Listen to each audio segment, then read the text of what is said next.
tayo ditong nakalista, Brother Albert. Yes, unang tatawagin natin ating kapatid, si Sister Marilyn Dula. Hindi natin ang Diyos na buhay.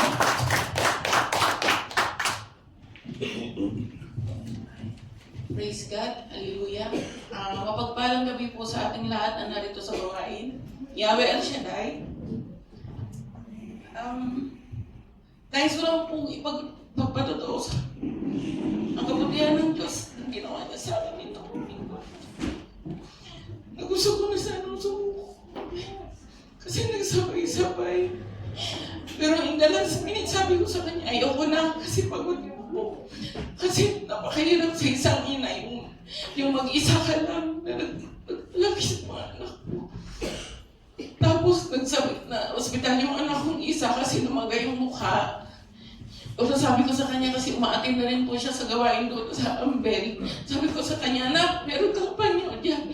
Hawakan mo, basahin mo yan, bagsan mo.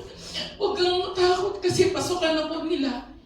Ngayon, nag-ipit din po ako sa pinansyal. Sabi ko, Lord, ayoko na. Pagod na ako, ayoko na. Pero sabi ko, parang sinabi niya sa akin, habang naglalakad ako, sabi niya, huwag kang nasa ako. Nandito ako. Tapos, parang sinabi niya, parang naisip ko na kumalma, kinalma ko yung sarili ko. Tapos sabi ko sa kanya, susuko ko sa inyong lahat, bahala ka na. Kasi talagang yung full tuition fee ng anak ko, napakabigat. Kasi nga, nasa third year na siya. Pero hindi ako sumuko. Sabi ko kasi, Lord, yung ginawa mo sa buhay ko noon, ginawa mo rin sa akin ngayon. At alam mo, hindi mo ako naiiwan. Kasi ikaw naman yung nasa akin. At nagpapasalamat ako sa amo ko kasi parang siya yung hinipo ni Lord. Kasi lahat na lang tinakbuhan ko. Lahat ng tao na alam kong pwede kong takbuhan, lahat tinanggihan ako. Parang sabi ko, Lord, parang sorry ha, kasi lagi naman ganun eh. Lagi sinusubukan mo ako, pero minsan gusto ko nang tumalikod. Gusto ko na, ayoko na. Pero hindi, lagi mo akong sinasabihan, ano ba nangyari sa'yo? Ngayon ka pa susuko, andito ka na. Amen. Kaya yung parang sinabi niya, kalma mo yung sarili mo. Parang sinabi niya, minsan kasi yung isip natin, natatalo ng yung puso na, yung isip natin, sumusunod yung katawan natin eh. Parang pag sinabi ng isip mo, ayaw mo na. Parang gusto yung katawan mo, ayaw mo na rin.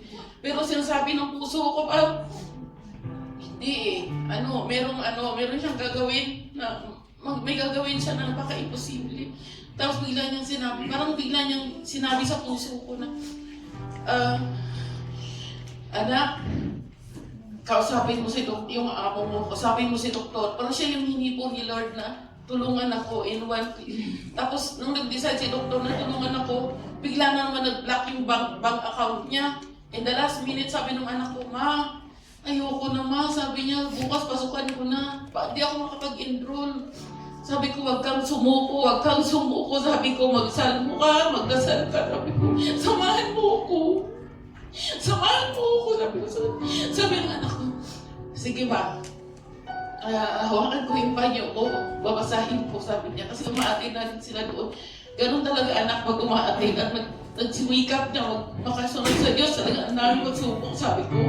Pero ganito anak, mamaya-maya sabi niya, Ma, 2 hours na lang, mag-close na yung opisina, wala nang pag-asa. Sabi niya, huwag kang sumuko. Sabi ko, meron. Habang tumatakbo ako, nung sinabi na nung sekretary namin na ito na yung pera, pumasok na.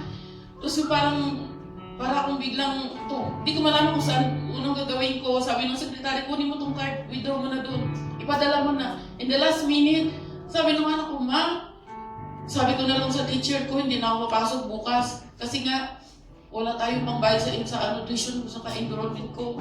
Sabi ko, andito na. Sabi ko ganun. Tapos sabi niya, teacher, hindi na ako papasok. Sabi ng guro niya, hindi, pumasok ka bukas. Kahit walang magbayad, alam ko magbabayad ang mama mo. Kahit walang magbayad, pumasok ka. Sabi